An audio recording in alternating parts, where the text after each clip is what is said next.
नमस्कार, शाम के 5 बजने को हैं। यूपी के जौनपुर से आप देख रहे हैं दंगल। आपके साथ मैं हूं चित्रा त्रिपाठी।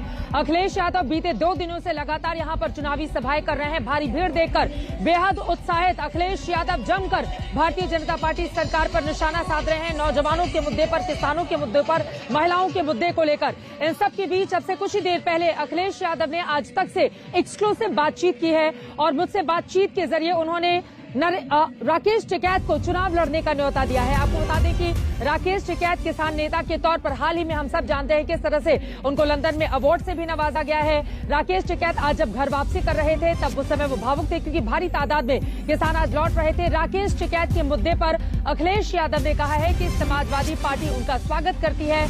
अगर वो चुनाव लड़ेंगे तो फिर हम उनका स्वागत करते हैं। हालांकि इसका फैसला तो राकेश टिकैत को ही लेना होगा। अब सवाल यह है कि अखिलेश यादव के इस न्योते को राकेश टिकैत क्या स्वीकारेंगे। हालांकि इसके पहले भी 2 बार वो चुनाव लड़ चुके हैं लेकिन जीत हासिल नहीं हुई थी।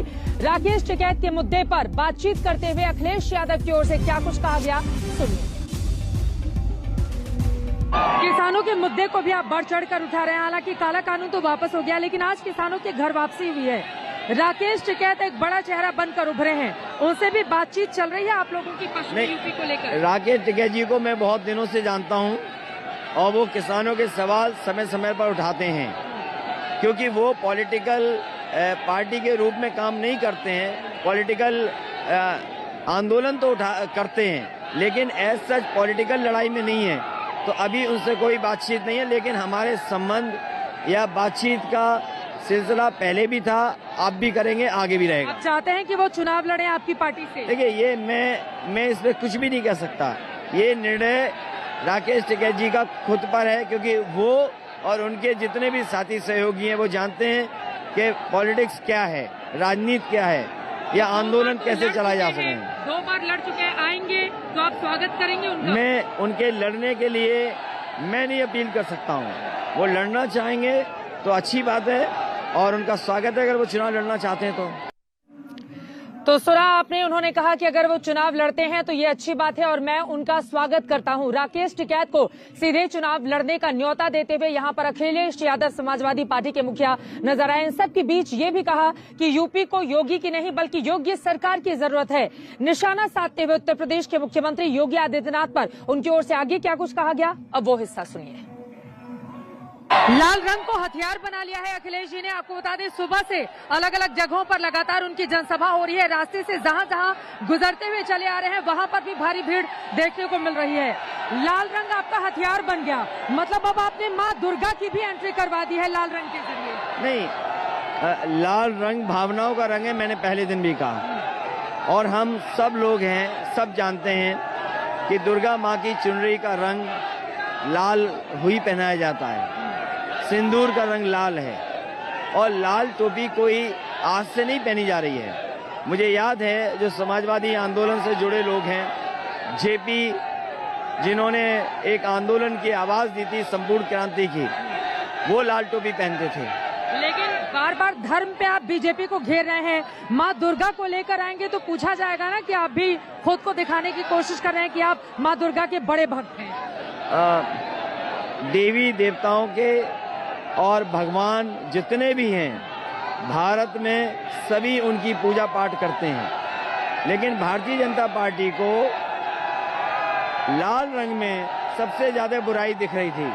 लाल रंग आतंकवादियों का कैसे हो सकता है, लाल टोपी पहनने वाले आतंकवादी कैसे हो सकते हैं। लाल रंग ये खतरे की घंटी है भारतीय जनता पार्टी के लिए क्योंकि भारतीय जनता पार्टी ने उत्तर प्रदेश की जनता को धोखा दिया है। मैंने एक चीज देखा है, आप भारतीय जनता पार्टी या योगी सरकार पर निशाना साधते हैं। नरेंद्र मोदी पर कुछ भी कहने से आप बचते हुए दिखाई दे रहे हैं। मोदी जी ने ही लाल टोपी की एंट्री करवाई लेकिन आप कहीं भी मोदी जी का नाम लेने से बचते हैं। कब तक बचते रहेंगे आखिर? और अब तो ताबड़तोड़ उनकी रैलियां होने वाली है उत्तर प्रदेश में। अभी चुनाव उत्तर प्रदेश के भाग्य के लिए है कि उत्तर प्रदेश किस खुशहाली के रास्ते पे जाएगा और अभी 22 का चुनाव है, 24 में चुनाव दिल्ली की सरकार का होगा। पहले उत्तर प्रदेश की जनता भारतीय जनता पार्टी को उत्तर प्रदेश में सबक सिखाना चाहती है क्योंकि उत्तर प्रदेश के लिए चुनाव है। यहाँ की जनता, जो भावुक जनता है, वो जानती है कि कब वोट किसको देना है। अजय मिश्रा टेनी को लेकर संसद भी आज वहां पर कार्रवाई बाधित हुई। आप लोग भी लगातार इस मुद्दे को उठा रहे हैं। बीजेपी लेकिन अभी इस्तीफा नहीं ली है गृह राज्य मंत्री का। आपको लग रहा है कि दबाव बनेगा और वो इस्तीफा देंगे? भारतीय जनता पार्टी को और उनकी सरकार को गृह राज्य मंत्री को बर्खास्त करना चाहिए और हमारे उत्तर प्रदेश के मुख्यमंत्री जी हर अपराधी पर, हर माफिया पर और इस तरह की घटनाओं पर जो दोषी होते हैं उन पर बुलडोजर चलाते हैं। इंतजार होगा उत्तर प्रदेश की जनता को कि बुलडोजर कब लखीमपुर पहुंचेगा और दोषियों के घर मकान को तोड़ेगा। आपका ये कहना है कि उनके घर और मकान तोड़ दिए जाएं। गृह राज्य मंत्री की आप बात कर रहे हैं। ये उत्तर प्रदेश के जो मुख्यमंत्री हैं उनका काम करने का तरीका यही है कि जो भी अपराधी हैं उनके ऊपर घरों पर बुलडोजर चलाते हैं। तो अब इंतजार होगा कि लखीमपुर की तरफ बुलडोजर कब जाएंगे। आखिरी सवाल आज का, मुझे पता है अभी आपको बहुत लंबी अलग अलग जगहों पर जनसभा करनी है, आप तस्वीरें भी देखिए, भारी भीड़ है। प्रधानमंत्री नरेंद्र मोदी जहां जाते हैं युवाओं की बात करते हैं। युवा भारी तादाद में 2014 से उनको वोट देता हुआ चला आ रहा है। इस बार जहां जहां से आप गुजरते जा रहे हैं वहां पर युवाओं की फौज भी दिखाई दे रही है। तो आपको लग रहा है कि ये जो युवा वोटर है वो इस बार अखिलेश यादव जी के पक्ष में खड़ा है? ये युवा वो नौजवान हैं या वो पीढ़ी के लोग हैं जिन्होंने अपने सामने टेक्नोलॉजी को देखा है। समाजवादी सरकार थी उस समय, इनको लैपटॉप दिए गए थे। न केवल लैपटॉप दिए गए थे बल्कि उत्तर प्रदेश में किस तरीके से सॉफ्टवेयर या आईटी सेक्टर की जुड़ी हुई कंपनियां आए, तो एचसीएल से लेकर के तमाम कंपनियां आई। वहीं टेक्नोलॉजी का कैसे अच्छा इस्तेमाल हो सकता है पुलिस के कामकाज में या बेटियों या महिलाओं की सुरक्षा में 1090 दिया, डायल 100 दिया, जो वर्ल्ड क्लास एक रिस्पांस सिस्टम है। आज नौजवान देख रहा है कि लगातार सोशल मीडिया के माध्यम से सच और झूठ क्या है। भारतीय जनता पार्टी ने बहुत गुमराह किया नौजवानों को। आज इनके भविष्य के सामने अंधकार है। इनके नौकरी रोजगार का इंतजाम सरकार नहीं कर पाई, इसलिए ये आज समर्थन में खड़े हैं, इसलिए ये बदलाव के साथ खड़े हैं, इसीलिए ये परिवर्तन चाहते हैं कि कम से कम इनका भविष्य बेहतर हो। कितनी सीटें जीत रहे हैं? 403 में से 400 आप दावा कर रहे थे, 350 पे खुद समाजवादी पार्टी चुनाव लड़ेगी। गठबंधन के साथ कितनी सीटें आएंगी? मैंने कहा है कि जो माहौल उत्तर प्रदेश में है वो भारतीय जनता पार्टी को 400 सीट हराएंगे। ओम प्रकाश राजभर जी हैं, महान दल है, संजय चौहान जी हैं, राजमाता आदरणीय कृष्णा पटेल जी हैं। ये लगातार पार्टी का गठबंधन, लगातार क्षेत्रीय दल और अजीत सिंह जी के बेटे जयंत जी चौधरी हैं। तो ये लगातार जो गठबंधन बना है, लगातार सब लोगों को साथ दिया है। मैं ये कह सकता हूँ आज भी ये समर्थन और ये एक दूसरे का सहयोग जिस तरह हो रहा है और जिस तरह जनता का समर्थन मिल रहा है, हो सकता है कि 400 सीटें भी भारतीय जनता पार्टी उत्तर प्रदेश में हार जाए। यूपीए की मीटिंग हुई है दिल्ली में, वहां पर आपके नेता शामिल नहीं थे। ममता बनर्जी यूपीए क्या है ये कहकर निशाना साध रही हैं। तो यूपीए से क्या अखिलेश यादव भी दूरी बना रहे हैं? देखिए, अभी मैं खुद प्रचार में हूँ, चुनाव के लिए समय कम है और दिल्ली की राजनीति में अभी समय लगेगा। अगली सरकार बनने में भी बहुत वक्त है। अभी 24 आते आते 2 साल और लगने हैं। उससे पहले देश का सबसे बड़ा चुनाव यूपी में होने जा रहा है। हालांकि पंजाब में भी चुनाव है और स्टेटों में भी है, लेकिन यूपी का चुनाव इसलिए महत्वपूर्ण है क्योंकि ये दिल्ली की तरफ रास्ता निकालता है। जो पार्टी यहाँ जीतती है कहीं न कहीं दिल्ली पे उसका असर पड़ता है। तो दिल्ली की तैयारी है यूपी जीतने के बाद जो आप दावा कर रहे हैं? फिलहाल तो मैं चाहता हूँ कि उत्तर प्रदेश में बदलाव हो। योगी सरकार ने बहुत धोखा दिया जनता को।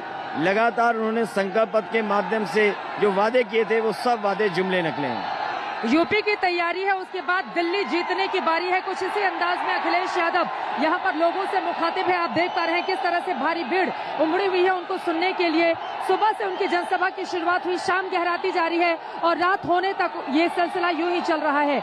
लेकिन ये बड़ा वोट जो इस वक्त आपको दिखाई दे रहा है, क्या अखिलेश यादव और उनके गठबंधन को वोट करेगा, इस पर लगातार रहेगी आज तक की नजर। कैमरा पर्सन हिमांशु शर्मा और संजय कुमार के साथ चित्रा त्रिपाठी, जौनपुर आज तक।